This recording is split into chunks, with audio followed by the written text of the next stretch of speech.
नमस्कार नमस्कार नमस्कार सभी को बहुत बहुत नमस्कार। उम्मीद कर रहा हूं कि आप सबकी क्लास स्टार्ट हो गई है। आपने मुझे देखना और सुनना शुरू कर दिया है। तो एक बार जो भी बच्चा लाइव है मुझे बताएगा कि क्या आपकी क्लास शुरू हो गई है। अगर ऑडियो वीडियो बढ़िया है तो फिर हम आज का रंगारंग कार्यक्रम करेंगे शुरू।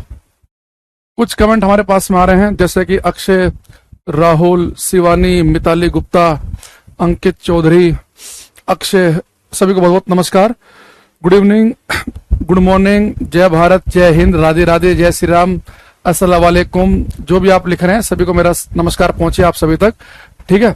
अच्छा, आज की जो क्लास है इसमें हम ये मानकर आपको पढ़ा रहे हैं कि आप जो लास्ट क्लास आपको पढ़ाई थी उसमें आप क्लास के अंदर उपस्थित थे। अब ऐसा ना हो कि एक आध बच्चा ऐसा हो क्लास के अंदर कि जो लास्ट क्लास तो उसने ली नहीं है और आज की क्लास में लाइव आ गया हो।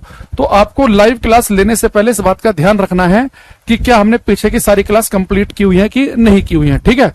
चलो भाई, राम राम राम राम राम राम। अनिष्का प्रजापति कह रहे हैं गुड इवनिंग, दीपक कह रहे हैं ओके है सर, सब कुछ ठीक है। चलो अच्छा, देखो लास्ट क्लास में मैंने जाते समय आपको एक बात बताई थी, अगर आपको याद हो, कि बेटा जो प्लेन मिरर है इसमें सेम साइज की इमेज बनती है। यानी कि अगर वस्तु जो है वो 5 फीट की है तो उसकी इमेज भी 5 फीट की होगी। यानी प्रतिबिंब की जो ऊंचाई है वो ठीक वस्तु की ऊंचाई के बराबर होता है। ये हमने लास्ट क्लास में आपसे डिस्कस किया था। और ये भी बताया था आपको कि अगर आप समतल दर्पण से 60 सेंटीमीटर आगे हैं तो आपकी इमेज 60 सेंटीमीटर पीछे बनेगी। तो यहां तक की बात हम कर चुके हैं। अब आज की क्लास में एक क्वेश्चन से स्टार्ट करूंगा, देखते हैं कौन बच्चा इसका आंसर सही देगा। मेरा क्वेश्चन ये है कि भाई मैं 6 फीट का हूं लगभग, और मेरे साथ दिक्कत यह है कि जब मैं अपने घर में सुबह सुबह ब्रश करता हूं ना, मिरर के सामने खड़ा होके, दर्पण के सामने खड़ा होके, तो मेरे घर में छोटा सा मिरर है, उसमें मुझे केवल अपनी इतनी इमेज दिखती है जितनी आपको दिख रही है। लेकिन मैं चाह रहा हूं कि मेरे घर में एक ऐसा प्लेन मिरर, एक ऐसा समतल दर्पण हो कि जिसमें पैर के अंगूठे से लेकर सर तक पूरी की पूरी लंबाई दिखाई दे। तो बताओ, अगर मैं 6 फीट का हूं और मुझे अपनी पूरी की पूरी लंबाई देखनी है तो मुझे कम से कम कितनी लंबाई का मिरर मार्केट से लेकर आना चाहिए 6 फीट के व्यक्ति को पूर्ण प्रतिबिंब देखने के लिए? जो है वो कितने लंबाई का मिरर रखना चाहिए बताओ। सब चल जाएगी रौनक भाई, सब चल जाएगी। बाकी जो क्वेश्चन पूछा उसका आंसर देंगे। सत्यम, सोनम यादव, हेमा और जो बाकी बच्चे भी नमस्ते लिख रहे हैं। टाइम से आया करो क्लास में। तो बताओ, 6 फीट के व्यक्ति को पूरी इमेज देखने के लिए कम से कम कितने लंबे मिरर की आवश्यकता होती है? बहुत रिपीटेड क्वेश्चन है, ये बहुत बार आ चुका है पेपर में। जितने बच्चे इसका आंसर 6 फीट लिख रहे हैं उन सबका बिल्कुल गलत आंसर है। जो भी लिख रहा है 3 फीट उसका बिल्कुल ठीक है। जो 5, 7, सवा 6 ये लिख रहे हैं बिल्कुल गलत आंसर है इनका। देखो, अगर मेरी हाइट 6 फीट की है और मुझे अपनी पूरी की पूरी लंबाई मिरर में देखनी है तो मुझे 6 फीट लंबे मिरर की बिल्कुल आवश्यकता नहीं है। मेरा काम 3 फीट के मिरर में चल जाएगा। अब आप कहोगे आप तो गजब कर रहे हो, लंबाई आपकी 6 फीट और आप कह रहे हो कि 6 फीट लंबाई 3 फीट के मिरर में देख लेंगे। बिल्कुल देख लेंगे। आप कहोगे 6 फीट जो लंबाई है वो 3 फीट के मिरर में कैसे एडजस्ट हो जाएगी? अब यहां समझना ध्यान से। देखो, ये बेटा मैं हूं, मान लो ये मेरी इमेज है। अब ये पूरी की पूरी जो इमेज है, अगर मैं मेरी हाइट h है तो आधे मिरर में कैसे सेट होगी? तो सबसे पहला आप ये समझो कि हमें कोई चीज दिखती क्यों है। मैंने शायद आपको लास्ट क्लास में बताया होगा कि कोई चीज हमें तब दिखती है अगर किसी चीज के ऊपर लाइट प्रकाश टकरा के हमारी आंख तक पहुंच जाए, वो चीज हमें दिखने लगेगी। जैसे मैं आपसे कहूं कि मुझे ये गिलास क्यों दिख रहा है, आप कहेंगे सर ये गिलास इसलिए दिख रहा है, इस गिलास पे जो लाइट टकरा रही है, टकरा के आपकी आंख तक पहुंच रही है, इसलिए गिलास दिख रहा है आपको। लेकिन ये गिलास अब क्यों नहीं दिख रहा? क्योंकि गिलास पे जो लाइट टकरा रही है वो मेरी आंख तक पहुंच ही नहीं पा रही। यानी कोई भी चीज देखनी है तो उस पर टकराने वाली लाइट हमारी आंख तक पहुंचनी चाहिए। अब यहां आ जाओ, अगर बेटा मुझे अपनी इमेज देखनी है, अपना प्रतिबिंब देखना है, तो मुझे अपनी इमेज कब दिखाई देगी? अगर मैं आपसे बोलूं कि बेटा जो मेरा सर है, अगर ये पैर का जो अंगूठा है, अगर मुझे दोनों पॉइंट एक साथ दिख जाएं तो बीच के तो दिख ही जाएंगे। अगर मुझे अपने जो मेरा इमेज बन रही है उसमें सर और पैर का अंगूठा अगर एक साथ दिख गए, बाकी तो दिख ही जाएगा। अब देखो, मुझे पैर का अंगूठा कब दिखेगा? जब इससे चलने वाली लाइट मेरी आंख तक पहुंचे तो पैर का अंगूठा दिख जाएगा। सर से चलने वाली लाइट अगर मेरी आंख तक पहुंच जाए तो सर दिख जाएगा। यानी कि अगर मुझे अपनी पूरी की पूरी इमेज देखनी है, बड़े ध्यान समझना, तो मुझे केवल इतने बड़े दर्पण की आवश्यकता है। इतने बड़े मिरर में ही मेरा सर, मुंह, गर्दन, पेट, कमर, पैर वैर सब कुछ दिख जाएंगे। यानी कि अगर मैं 6 फीट का हूं, मेरी इमेज बनेगी 6 फीट की। ये 6 फीट की इमेज देखने के लिए केवल इतने बड़े दर्पण की आवश्यकता है। ये नीचे वाला मिरर एक्स्ट्रा है, ये आपको आसपास का फर्श दिखाएगा। ये ऊपर वाला भी एक्स्ट्रा है, केवल आपको छत दिखाएगा। तो अगर पूर्ण प्रतिबिंब देखना है तो आपको जितनी आपकी लंबाई है उतने बड़े मिरर की आवश्यकता नहीं है। अब आप कहोगे सर ये व्यक्ति 6 फीट का, इसकी इमेज बन रही है 6 फीट की, तो ये 6 फीट की इमेज आप इतने बड़े मिरर में देख लेंगे। ये मिरर एग्जैक्ट आपकी लंबाई का आधा है, ये आपको पता कैसे चला? भाई ठीक है, कम है तो जरूरी है कि 6 फीट से ठीक आधा ही हो। इसके लिए आपको थोड़ा ज्योमेट्री का यूज करना पड़ेगा। जब आप मैथ पढ़ोगे ना यहाँ पे, तो मैथ में ज्योमेट्री के टीचर आपको पढ़ाएंगे। मान लो एक ट्रायंगल है ए बी सी, और यहां पे बेटा जो ए बी है इसका मिड पॉइंट मध्य बिंदु है डी, ए सी का मध्य बिंदु है ई। तो डी जो है ए बी का मिड पॉइंट है, ई ए सी का मिड पॉइंट है। अगर मैं इन मिड पॉइंट को मिला दूं, मध्य बिंदुओं को मिला दूं, तो जो लाइन बनेगी ना डी ई, एक तो बेटा डी जो है बी सी का होगा पैरेलल समानांतर, ये दोनों आपस में पैरेलल बनेंगे। दूसरा अगर ये 10 मीटर है तो ये बनेगा 5 मीटर, ये 4 है तो ये बनेगा 2, इसका ठीक आधा होगा। अब यह देखो, जितना आप आगे हैं इमेज बन रही है उतना ही पीछे, यानी कि मिड पॉइंट है। मिड पॉइंट को मिलाएंगे तो मिड पॉइंट को मिलाने वाली लाइन जो है वो इसकी आधी होती है, तो ये इसका ठीक आधा बनेगा, यानी कि h/2 होगा ये। अब आपको इतने ज्ञान की आवश्यकता नहीं है, आपको बस एक लाइन याद रखनी है। आपको एक लाइन बस ये याद रखनी है कि अगर कोई व्यक्ति 6 फीट का है और उसे अपनी पूरी की पूरी इमेज देखनी है, तो मिरर की जो लंबाई है वो उसकी लंबाई की आधी चाहिए कम से कम। 6 फीट के व्यक्ति को 6 फीट लंबे मिरर की आवश्यकता नहीं है, उसका काम आधे में ही चल जाएगा। ठीक है, अब यहां पर मैं लाइन लिख देता हूं, ये आप याद कर लेना, लिखेंगे। चलो पहले हिंदी में लिख देते हैं।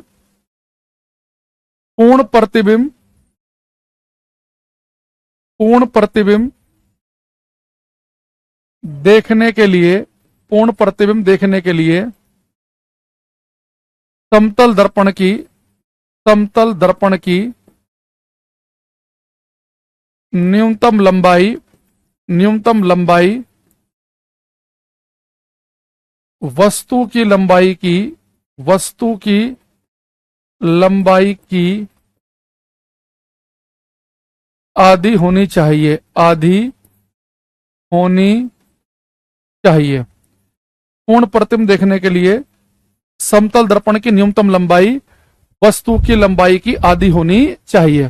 ठीक है, अच्छा दूसरी चीज, इसी बात को बेटा हम इंग्लिश में लिख देते हैं, लिखेंगे to see full image, to see full image, to see full image minimum, minimum required length, minimum required length. बेटा ये बिल्कुल बंद नहीं करो, बच्चे बहुत गुस्से वाले हैं इस बैच में, इन्हें डिस्टर्ब नहीं करना बिल्कुल भी। Minimum required length of plane mirror is half of object length. अच्छा, बहुत सारे बच्चे क्या करते हैं, वो सोचते हैं कि जी हमने तो पढ़ लिया ये कि पूर्ण प्रतिबिंब देखने के लिए समतल दर्पण की लंबाई वस्तु की लंबाई की आधी होनी चाहिए। लेकिन पेपर में ये क्वेश्चन आपसे कैसे गलत कराएगा उसे ध्यान से देखना। एक क्वेश्चन मैं पूछ रहा हूं, समझ के आंसर देंगे इसका।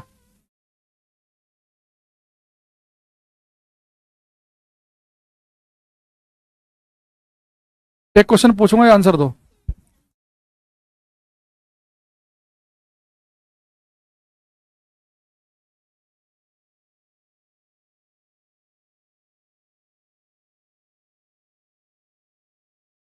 एक क्वेश्चन पूछ रहा हूं, जो बच्चे शुरू से जुड़े हुए हैं वो इसका आंसर देंगे, समझ गए। क्वेश्चन नंबर 2 करो, देखते हैं कौन बताएगा इसका करेक्ट आंसर।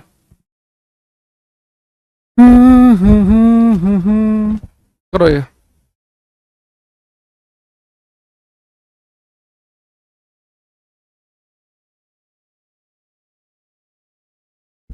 और ये hello good morning good evening वाले भाई टाइम से आया करो, क्लास में बीच में मत किया करो क्लास के अंदर गुड मॉर्निंग गुड इवनिंग।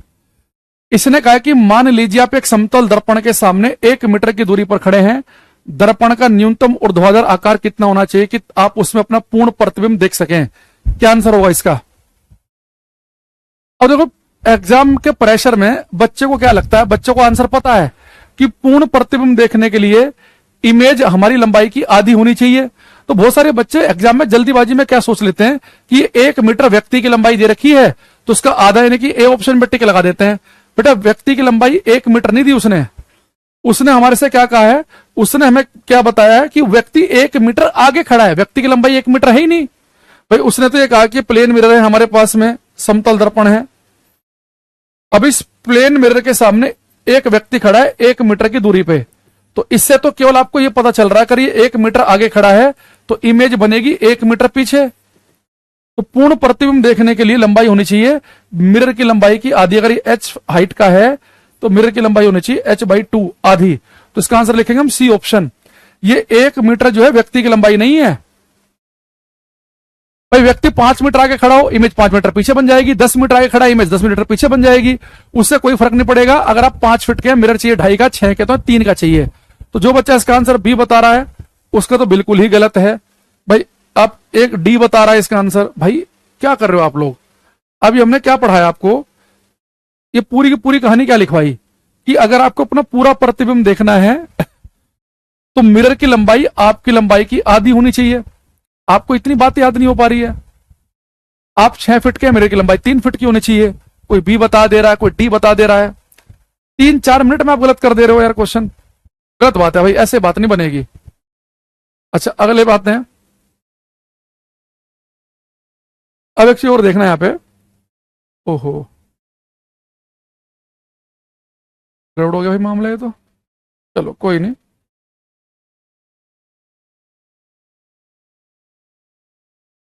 एक क्वेश्चन आप और देखेंगे यहां पे, मैं इसे पहले कंप्लीट कर देता हूं कि अगर आपकी लंबाई कितनी थी h, तो मिरर की लंबाई होनी चाहिए आपकी लंबाई की आधी। ठीक है, ये बात ध्यान रखनी है। तो एक क्वेश्चन जो अगले वाला है, हाँ जिसने भी सी बताया है उसका एकदम ठीक है, मैं गलत नहीं कह रहा हूं। तो जो सी बता रहे हैं उनका ठीक है, बाकी सी के अलावा जो बी डी बता रहे हैं उनका गलत है। देखो एक जो अगला क्वेश्चन है इसके 2 आंसर हैं, तो आपको समझना है किस केस में कौन सा आंसर देना है, बहुत ध्यान से। देखो अगर मैं आपसे कहूं ये व्यक्ति जो है अगर इस मिरर की तरफ को v स्पीड से चलना शुरू कर दे, यानी कि मान लो कि मैं हूं, मैं एक मिरर की तरफ को भागना शुरू कर दूं तो मेरी इमेज भी मिरर की तरफ को भागेगी। तो पेपर में कहेगा कि यदि कोई व्यक्ति दर्पण की तरफ v चाल से चलना शुरू करे, v स्पीड से भागना शुरू करे, तो जो इस इमेज की जो स्पीड होगी वो इस दर्पण के सापेक्ष कितनी होगी। एक क्वेश्चन तो ये बनता है कि अगर आप दर्पण की तरफ को v स्पीड से भागेंगे तो इमेज की स्पीड क्या होगी दर्पण के सापेक्ष। एक क्वेश्चन आता है कि अगर आप मिरर की तरफ को v स्पीड से भागेंगे तो इमेज की स्पीड आपके सापेक्ष कितनी है, भागने वाले के सापेक्ष। तो 2 क्वेश्चन है, ध्यान सुनना किसका आंसर क्या होगा। देखो ये बेटा मिरर तो रुका हुआ है, दीवार पर चिपका हुआ है। अगर मैं इस मिरर की तरफ को 3 कदम चलूंगा, अगर मैं दर्पण की तरफ 3 कदम चलूंगा, ये मिरर रुका हुआ है, अगर मैं इसकी तरफ 3 कदम चलूंगा तो मेरी इमेज भी दर्पण की तरफ को v चाल से ही चलेगी। तो अगर पेपर में ये आए कि व्यक्ति दर्पण की तरफ को भाग रहा है v स्पीड से, तो प्रतिबिंब की स्पीड दर्पण के सापेक्ष मिरर के रेस्पेक्ट में कितनी है, तो जो मिरर रुका हुआ है उसके रेस्पेक्ट में v ही बताएंगे। अगर मैं इधर को चलूंगा 5 की स्पीड से, इमेज की स्पीड 5 ही होगी दर्पण के सापेक्ष दर्पण के रेस्पेक्ट में। लेकिन अगर मैं इधर को v स्पीड से भागूंगा, इस इमेज की स्पीड मुझे कितनी लगेगी वो समझना। देखो मान लो मैं यहां पे खड़ा हूं, एक क्लास में एक बच्चे का नाम है अक्षर, ये मेरे साथ इधर खड़ा है, मैं भाग रहा हूं इधर को मान लो कि 10 की स्पीड से, ये अक्षर मेरे साथ भाग रहा है 4 की स्पीड से, साथ में ही। तो मैं भागते भागते से कहूंगा भाई बताओ मेरी स्पीड कितनी है। अक्षर कहेगा गुरुजी आपकी स्पीड है 6। मैं कहूंगा तो कुछ पागल वागल है कुछ, मैं 10 से भाग रहा हूं, इतनी मेहनत कर रहा हूं तो स्पीड 6 बता रहा है। ये कहेगा अरे मास्टर जी आप भले ही 10 से भाग रहे हो तो 4 से मैं भी तो भाग रहा हूं, तो 10 में से 4 स्पीड तो मैंने कवर कर ली, तो मेरे लिए तो आपकी स्पीड 6 ही है। लेकिन अगर हम दोनों अपोजिट में भागने लग जाएं तो ये मेरी स्पीड बताएगा 14। मैं 10 से भाग रहा हूं 4 से, तो टोटल लगेगी 14। इसे हम कहते हैं रिलेटिव स्पीड, सापेक्ष चाल। अगर 2 भागने वाली वस्तुएं सेम डायरेक्शन में हो तो एक दूसरे की स्पीड घटते हुए लगती है और अपोजिट में हो तो जुड़ते हुए लगती है। इसका बड़ा अच्छा एग्जांपल देखो क्या है। अगर आप कभी किसी बस में जा रहे हो और ये बस निकल रही है, ऐसे जा रही है सामने, और कोई बस सामने से आई और आपके बगल से निकली तो बहुत तेज चलते हुए लगती है। तो जब भी जो भी बस सामने से आती है उनकी स्पीड ज्यादा क्यों लगती है। आपकी बस की स्पीड 50, सामने वाले की 60, तो 110 लगेगी। लेकिन आप बस में जा रहे हैं और कोई बस पीछे से आ रही है, आपको ओवरटेक कर रही है, तो लगता है कि धीरे धीरे ओवरटेक कर रही है। क्यों? उसकी स्पीड अगर 100 है तो हो सकता है कि आपकी बस की भी 80 हो, तो आपको इसकी स्पीड केवल 20 दिखाई देगी। तो सेम डायरेक्शन में स्पीड घटते हुए लगती है, अपोजिट में जुड़ते हुए। अगर मैं इसकी तरफ को 20 स्पीड से भागूंगा तो ये इमेज भी मिरर की तरफ कितनी स्पीड से भाग रही है? 20 से, तो मेरी स्पीड भी v, इमेज की भी v, तो मुझे इसकी स्पीड क्या लगेगी? दोनों भाग रहे हैं तो मुझे इसकी स्पीड लगेगी 2v। तो पेपर में ध्यान सुनना, अगर पेपर में ध्यान से पढ़ेंगे, अगर वो कहे एक व्यक्ति दर्पण की तरफ 4 मीटर पर सेकंड से भाग रहा है, तो इमेज प्रतिबिंब की स्पीड 4 मीटर पर सेकंड होगी दर्पण के लिए, दर्पण के सापेक्ष 4 ही होगी। लेकिन वो कहे कि व्यक्ति 4 मीटर पर सेकंड से भाग रहा है, तो इमेज की स्पीड इस व्यक्ति के सापेक्ष होगी 8। तो भागने वाले के सापेक्ष जोड़ देंगे, दर्पण के सापेक्ष वही के वही रखेंगे। मैं एक लाइन लिख देता हूं, आप समझ जाओगे पूरा गेम। यहां लिखेंगे, यदि कोई वस्तु दर्पण की तरफ, यदि कोई वस्तु दर्पण की तरफ वी चाल से चलना प्रारंभ कर दे, तो तो तो प्रतिबिंब की चाल, वस्तु के सापेक्ष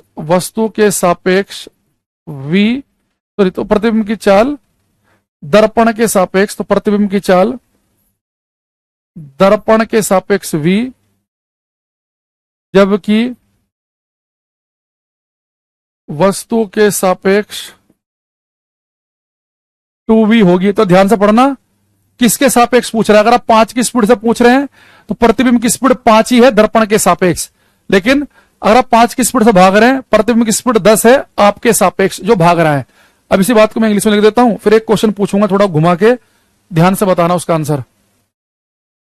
लिखेंगे, if an object moves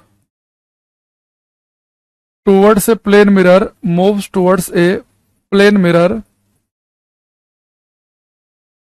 with a speed v, comma, the relative speed of image,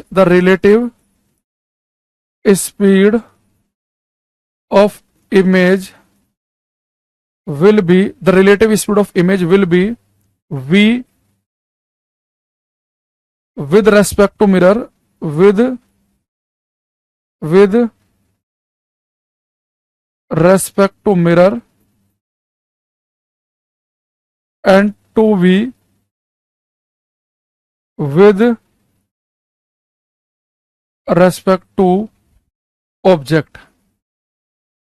यदि कोई वस्तु दर्पण की तरफ v चाल से चलना प्रारंभ करेगी तो प्रतिबिंब की चाल दर्पण के लिए तो v ही रहेगी, जबकि वस्तु के सापेक्ष 2v होगी। ठीक है, अब इस क्वेश्चन को हम आपसे पूछ रहे हैं, एक क्वेश्चन दूंगा मैं, उससे बताना आपको।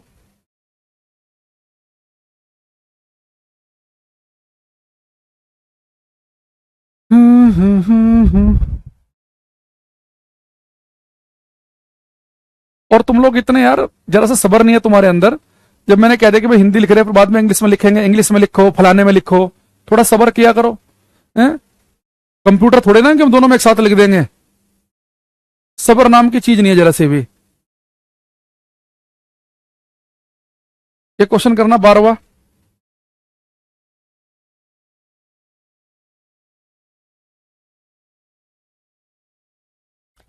इसने कहा कि एन ऑब्जर्वर, एक प्रेक्षक, यानी कि जो चीजों को ऑब्जर्व कर रहा, देख रहा है, कह रहा है कि एक प्रेक्षक एक स्थिर दर्पण की ओर 4 मीटर पर सेकंड की चाल से गति करता है। यानी एक व्यक्ति दर्पण की तरफ 4 मीटर पर सेकंड की चाल से गति करता है। दर्पण के संबंध में प्रतिबिंब की गति क्या होगी? An observer moves towards a stationary plane mirror at a speed of 4 metre per second. आपसे कह रहा है कि the speed of image with respect to mirror. इसका आंसर क्या होगा? व्यक्ति मिरर की तरफ 4 मीटर पर सेकंड से भाग रहा है, तो इमेज की स्पीड दर्पण के सापेक्ष क्या होगी?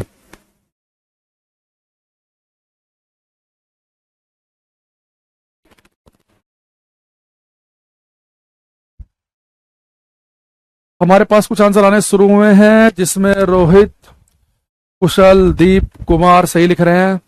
शेरा खातून का महागलत हो गया है एकदम से। बेटा इसका आंसर है ए ऑप्शन। देखो इसने क्या पूछा आपसे, विद रेस्पेक्ट टू मिरर, दर्पण के संबंध में पूछ रहा है।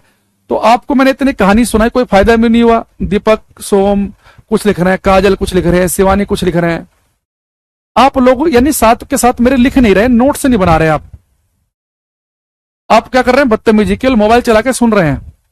भाई मैंने कहा कि अगर एक व्यक्ति दर्पण की तरफ 4 की स्पीड से भागेगा तो इमेज की स्पीड दर्पण के सापेक्ष तो 4 ही होगी, दर्पण के सापेक्ष सेम रहती है। दर्पण रुका हुआ है, और उसकी तरफ आप 4 कदम रखेंगे, रुके व्यक्ति को इधर से भी 4 ही कदम दिखेंगे बढ़ते हुए। अगर कोई व्यक्ति दर्पण की तरफ 4 मीटर पर सेकंड चल रहा है तो उसके प्रतिबिंब की स्पीड 4 मीटर पर सेकंड ही होगी। और आप दर्पण की तरफ चलेंगे तो प्रतिबिंब भी तो दर्पण की तरफ ही भागेगा। तो इसका आंसर बनेगा ये option, 4 metre per second towards the mirror. भाई ये कैसे हो जाएगा अवे वाला, आप जा रहे मिरर की तरफ 4 की स्पीड से, तो जितना नजदीक आप मिरर के जाएंगे इमेज भी तो उतना ही नजदीक आएगी। तो इमेज मिरर की तरफ को भागेगी, दूर नहीं जाएगी उससे। कल बताया था ना, जितना आप नजदीक होंगे मिरर के, इमेज उतना ही नजदीक होगी। ठीक है, तो जिन्होंने ए लिखा उनका सही है। अच्छा अगला क्वेश्चन मैं पूछ रहा हूं आपसे, ये थोड़ा ध्यान से करना।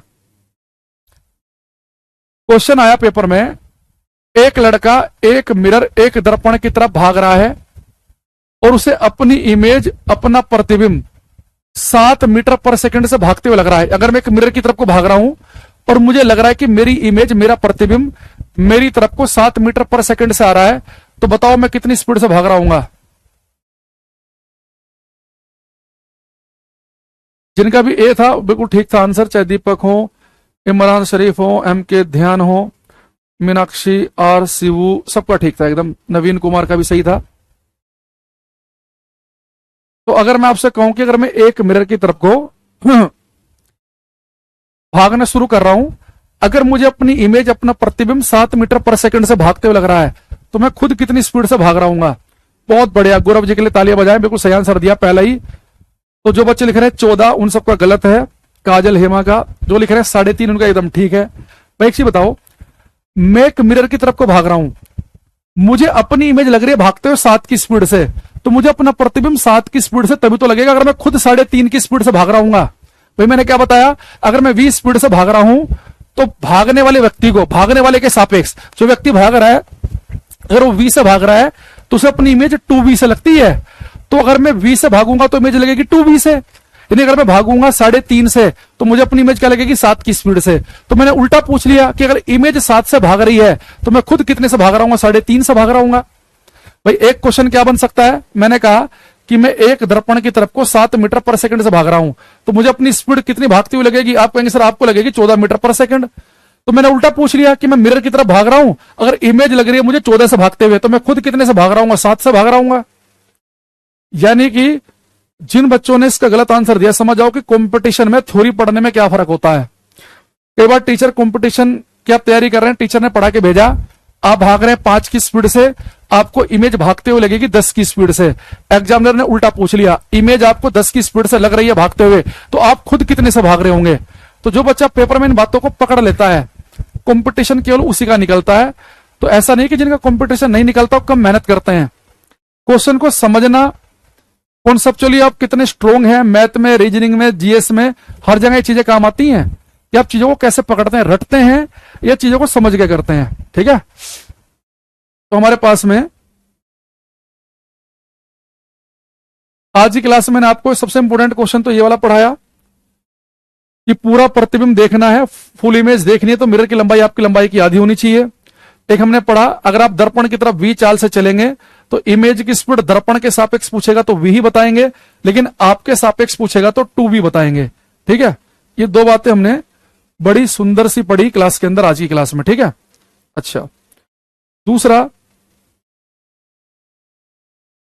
एक चीज लिखेंगे हम, magnification of mirror. Magnification of mirror, दर्पण की आवर्धन क्षमता। इसे बेटा लिखते हैं हम एम से। ठीक है, यह मैं थोड़ा सा रफ वर्क कर रहा हूं समझाने के लिए है ये। यही मैंने पढ़ाई नहीं ना, मैग्निफिकेशन कल की क्लास में नहीं बताया था ना। आज देखो, हमारा सही था, जिनका सही था उनका ठीक है।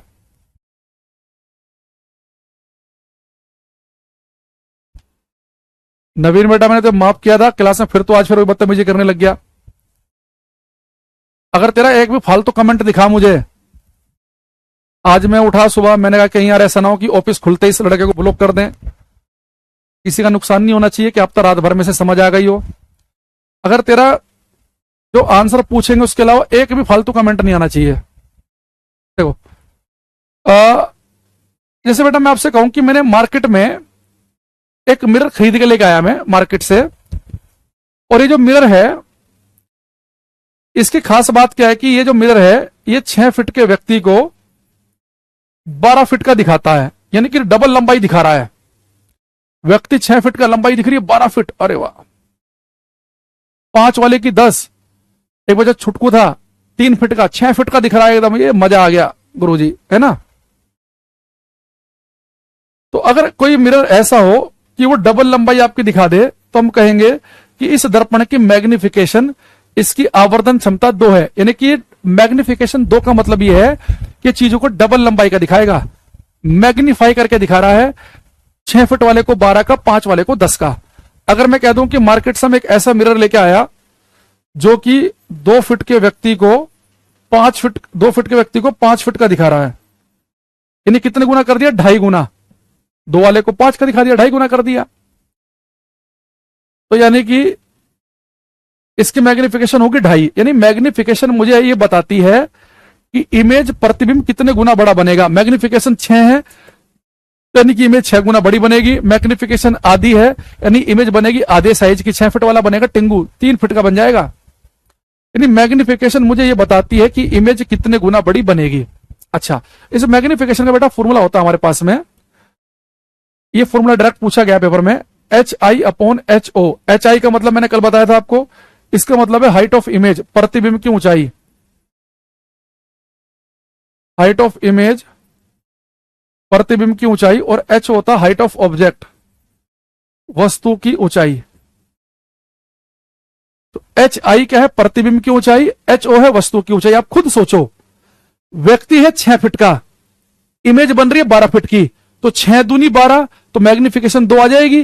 भाई अगर व्यक्ति 6 फीट का हो, मैंने यहां पे लिख दिया, इमेज बन रही है 12 फीट की, तो 6 दूनी 12, मैग्निफिकेशन 2 कब आएगी? यानी कि जब इमेज दुगने साइज की बनेगी।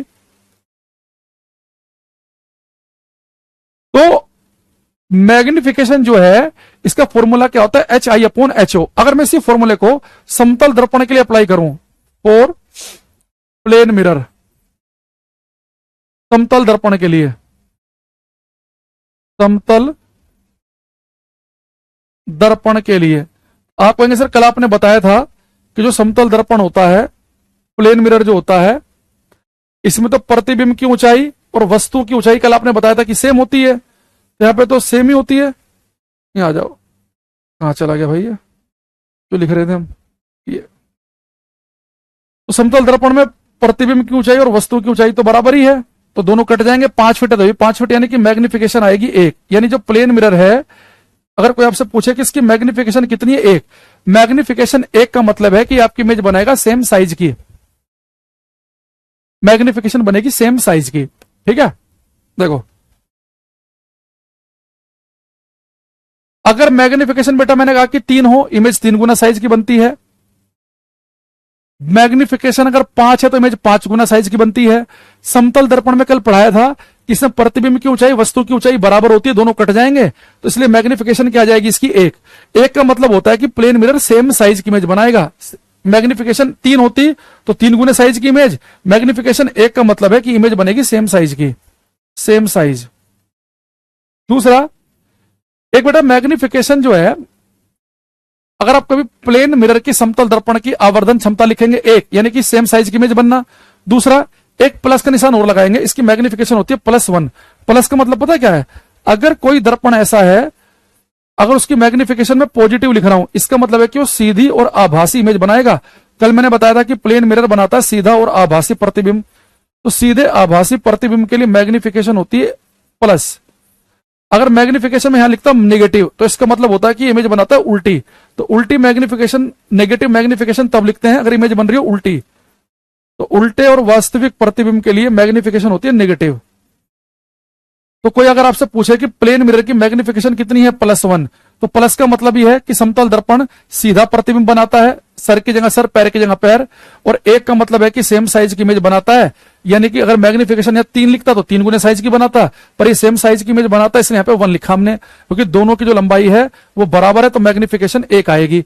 तो आपको यहाँ पे बस एक पॉइंट रटना है कि प्लेन मिरर की मैग्निफिकेशन अगर पेपर में आ जाए तो आप +1 लिख के आएंगे, ठीक है। ये बच्चा कह रहा है कि सर मैं जिम में थोड़ा मोटा दिखता हूं। देखो, जिम में अगर आपका जो मिरर लगा हुआ है, अगर वो मिरर में आपकी लंबाई बिल्कुल एग्जैक्ट सेम दिख रही है लंबाई,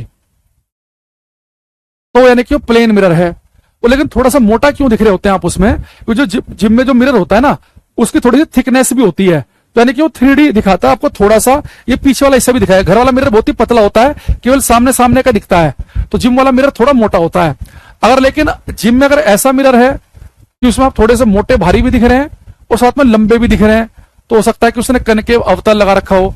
लेकिन जिम में नॉर्मली प्लेन मिरर होता है, पर थोड़ा सा मोटा थिकनेस होती है उसकी, इसलिए उसमें 3D पिक्चर जब दिखती है ना 3D, तो उसमें थोड़ा सा शरीर भारी सा लगता है, थोड़ी मोटाई ज्यादा होती है उसकी। तो अब यहां पर मैं एक बार आपको फिर से सारा रिवाइज करा देता हूं, 1 से 2 मिनट के अंदर पूरा का पूरा प्लेन मिरर जो मैंने कल से पढ़ाया है। पहला क्वेश्चन, अगर आप 6 फीट के हैं तो प्लेन मिरर में आपकी हाइट भी दिखेगी 6 फीट की, यानी सेम साइज की हाइट दिखेगी, यानी इसकी मैग्निफिकेशन है 1, इमेज सेम हाइट की बना रहा है। प्लेन मिरर में जितना आगे खड़े होंगे इमेज उतना ही पीछे बनेगी। तीसरा, अगर आप 5 फीट के हैं, पूरी इमेज देखना चाहते हैं तो 2.5 फीट के मिरर में ही काम चल जाएगा।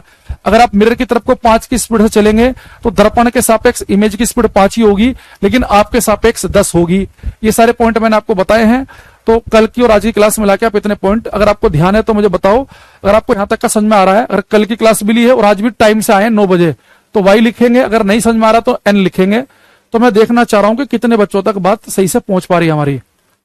लेकिन शर्त यही है कि आप कल भी पूरी क्लास ले चुके हैं और आज भी 9 बजे से क्लास देख रहे हैं, या जो भी क्लास का टाइम है, 5 बजे, 4 बजे, 2 बजे, है ना। भाई मान लो हो सकता है कि आप कोई बच्चा अमेरिका में बैठ के क्लास ले रहा हो।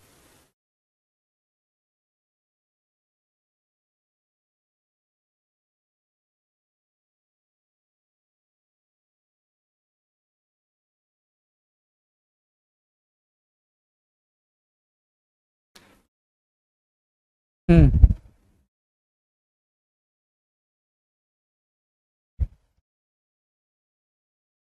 मेरे यहाँ तो रात के 2 बजे है, आपके यहाँ कितने बजे? मेरे यहाँ बेटा सुबह का 4 बजे का टाइम हो रहा है इस समय, सुबह के 4 बजे में। अजय, रक्षा, नवीन, शुभम, बोले ठीक ठीक आ रहा है, बहुत बढ़िया, गुड।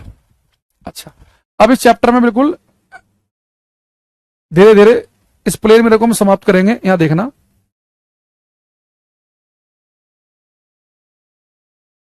ये हमारे पास में एक प्लेन मिरर है, समतल दर्पण है, ठीक। अब जो मेरे पास ये प्लेन मिरर है, समतल दर्पण जो है, अगर मैं इसके ऊपर एक काम करूं, इसके ऊपर मैं अगर प्रकाश की कुछ पैरेलल रे, समानांतर किरणें डाल दूं, पैरेलल रे, तो इस प्लेन मिरर की देखो खास बात क्या है। भाई जिस पॉइंट पे किरणें टकराएंगी, आपको पता वहां पे आप नॉर्मल खींचेंगे, अभिलंब, ठीक है। नॉर्मल एक लाइन होती है जो 90 डिग्री का एंगल बनाए, ठीक है। ऐसे एक नॉर्मल आपने, थोड़ा तिरछा बन गया, यहां खींच लिया। आपको पता है बेटा, लाइट नॉर्मल से जिस एंगल पर आएगी उसी एंगल पर जाएगी। अरे लाइट 20 डिग्री पर आई तो 20 पे जाएगी। आने वाली रे नॉर्मल के इस तरफ है तो जाने वाली उस तरफ होती है,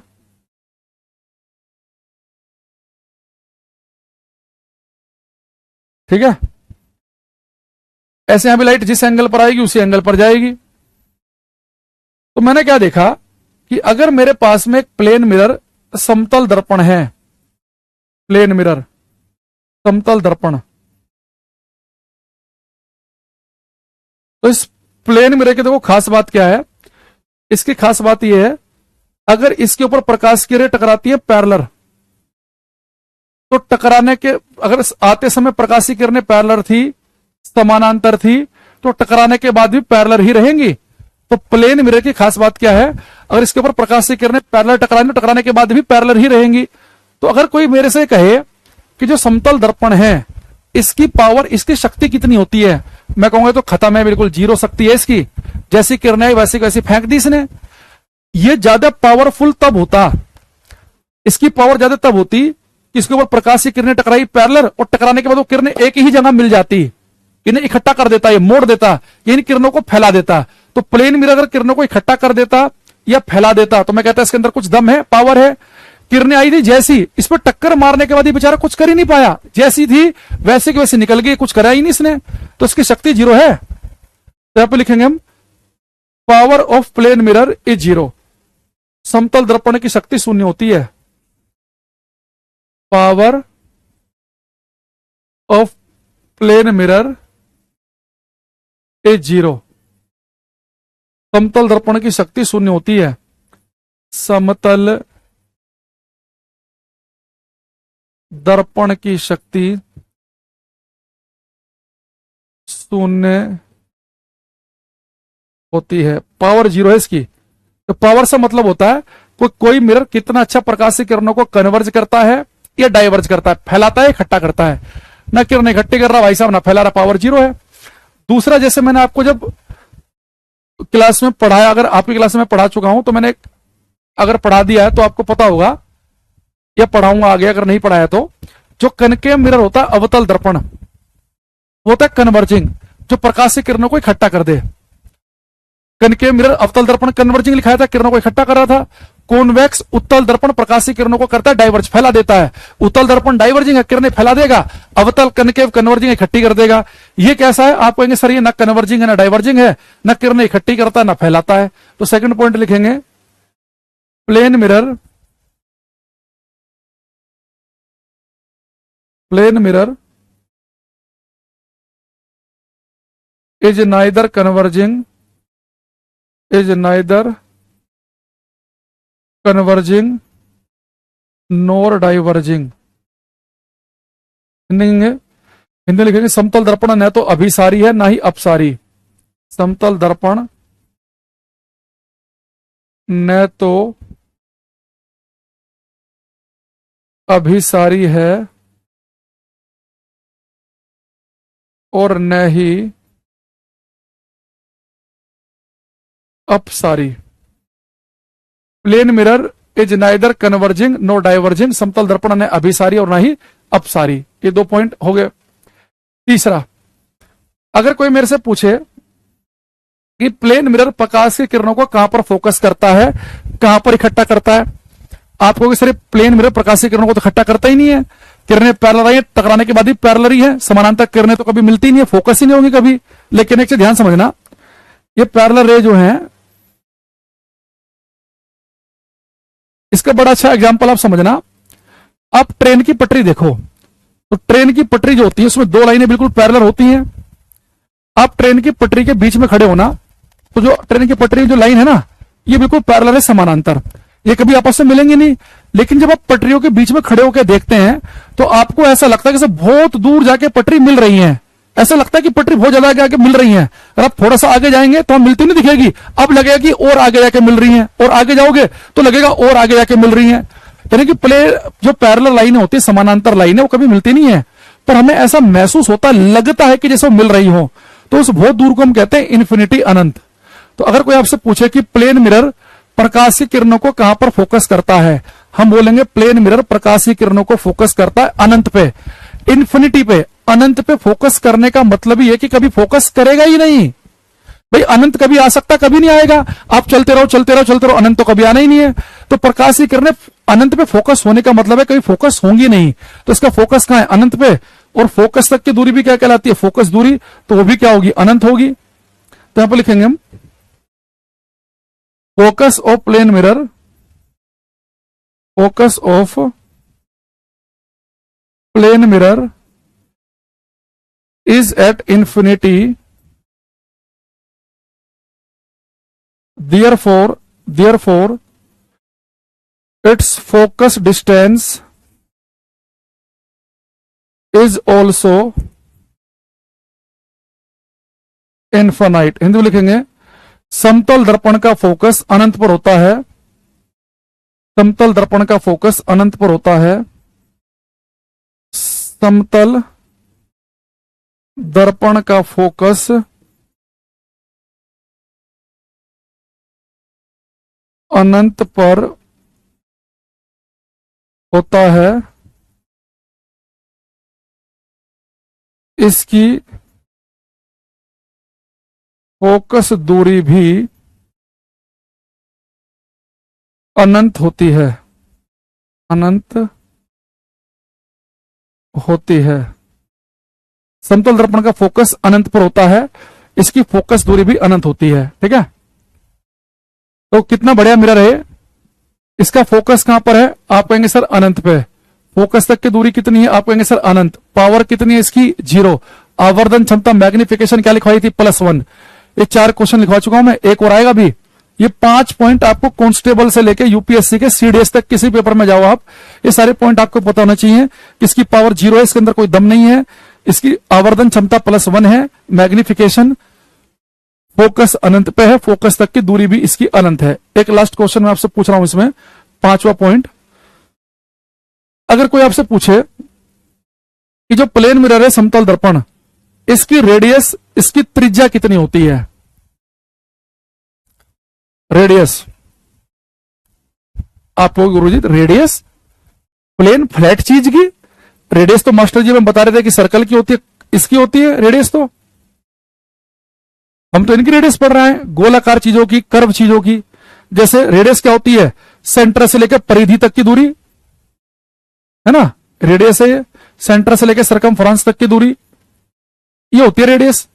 अब आप एक चीज देखना, अगर आपसे पूछा जाए सिंपल सी बात कि भाई ये बताओ कि इन दोनों में, अगर आपसे पूछो मैं सिंपल सा कि इन दोनों में किस सर्कल की रेडियस ज्यादा है, पहले वाले की या दूसरे वाले की?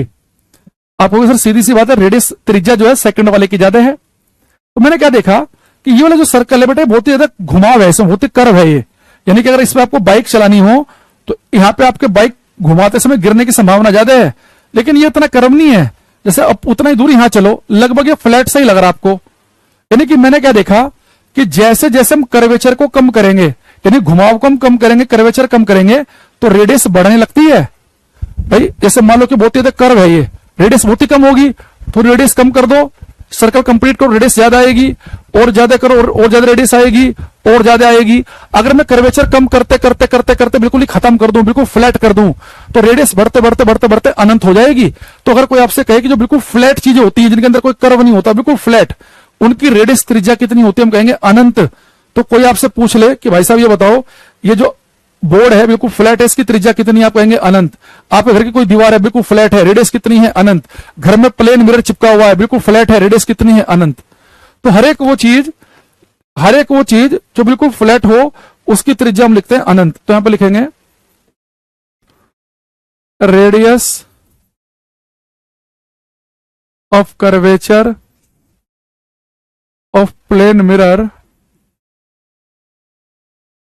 Is infinite. समतल दर्पण की वक्रता त्रिज्या, समतल दर्पण की वक्रता त्रिज्या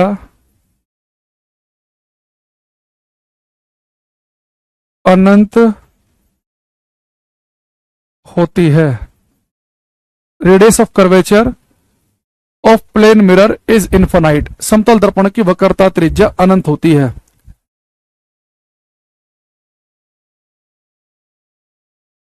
यहां देखना, एक ही लिख लो, ये 5 पॉइंट भाई रट्टा मार लो अभी।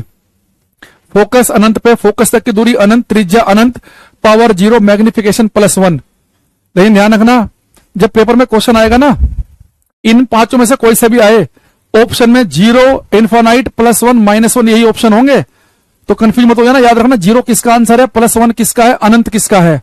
जैसे मैं इसका एक ट्रेलर दिखा देता हूं आपको, ऑप्शन कैसे कैसे बनेंगे।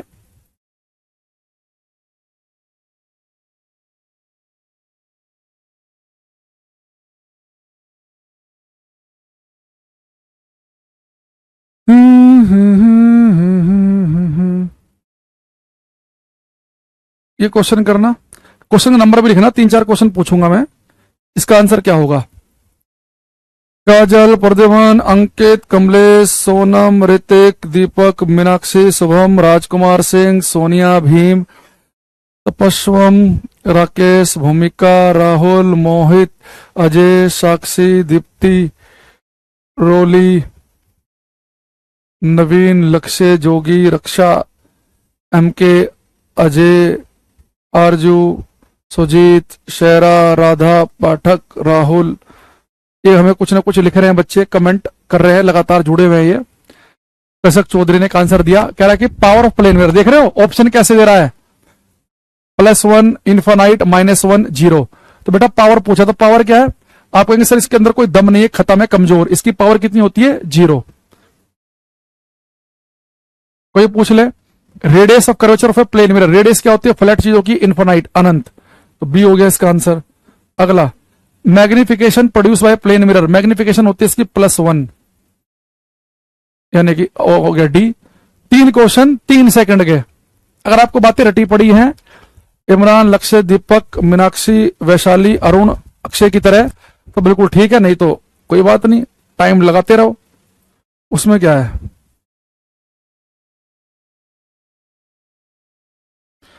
एक क्वेश्चन है, reflection from a smooth surface like that of a mirror, दर्पण की तरह चिकनी सतह से परावर्तन, देखो अगर बिल्कुल स्मूथ चिकनी सतह पर जाकर लाइट टकरा के रिफ्लेक्ट हो, परावर्तित हो, तो बिल्कुल चिकनी सतह से जो परावर्तन होते हैं ना बेटा, उसे हम कहते हैं रेगुलर रिफ्लेक्शन, नियमित। जो इरेगुलर होता है या डिफ्यूज्ड, ये दोनों एक ही बात है। जैसे रेगुलर को हम एक नाम और होता है स्पेक्युलर, हिंदी में एक ही नाम है नियमित। तो रेगुलर या स्पेक्युलर जो होता है ये होता है किसी चिकनी सतह से, तो प्रकाश किसी चिकनी सतह पर टकरा के रिफ्लेक्ट होगा तो रेगुलर रिफ्लेक्शन कहलाएगा। इरेगुलर या डिफ्यूज्ड ये होता है रफ सरफेस, खुदरी सरफेस पे, अगर लाइट रफ सरफेस पे टकरा के रिफ्लेक्ट हो जैसे कि सड़क पे, तो हमारा कहलाता है इरेगुलर। तो इरेगुलर जो होता है वो होता है रफ सरफेस पे, खुदरी सतह पे। इसमें हमें बहुत ज्यादा डिटेल में जाने की जरूरत नहीं है, साइंस स्पेशल क्लास वगैरह में बहुत डिटेल में जाते हैं। इसमें आपके यहाँ पे इस लेवल पे इतने बात बन जाएगी। रफ सरफेस पे जो रिफ्लेक्शन है वो इरेगुलर या डिफ्यूज्ड होता है, ठीक है।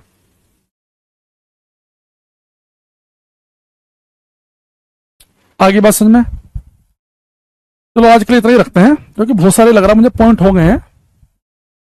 कल की क्लास में मैं इसे शुरू के 20 मिनट के अंदर हम खत्म कर लेंगे रिफ्लेक्शन को, फिर हम रिफ्रैक्शन अपवर्तन के ऊपर आएंगे। तो आज के लिए हम इतना ही रखते हैं और उम्मीद कर रहा हूं क्या कुछ ना कुछ पॉइंट आपने सीखे होंगे। सारे के सारे पॉइंट इंपॉर्टेंट थे, ठीक है, चाहे हाँ सारे के सारे बढ़िया पॉइंट थे आज की क्लास में कि मिरर कम से कम कितनी लंबाई का चाहिए, भागेंगे तो इमेज की स्पीड क्या दिखेगी, है ना, पावर क्या है, रेडियस क्या है, मैग्निफिकेशन क्या है, मैग्निफिकेशन आवर्धन क्षमता का फॉर्मूला क्या है। तो हमने काफी बातें डिस्कस की। रोज क्लास होती है तो कल की क्लास में इसे हम समाप्त करके अपवर्तन को शुरू करेंगे। उम्मीद कर रहा हूं कि आपको कुछ ना कुछ समझ में आया होगा, क्लास में मजा आया होगा। तो आज के लिए इतने रखते हैं। Good night, take care everybody, bye, thank you.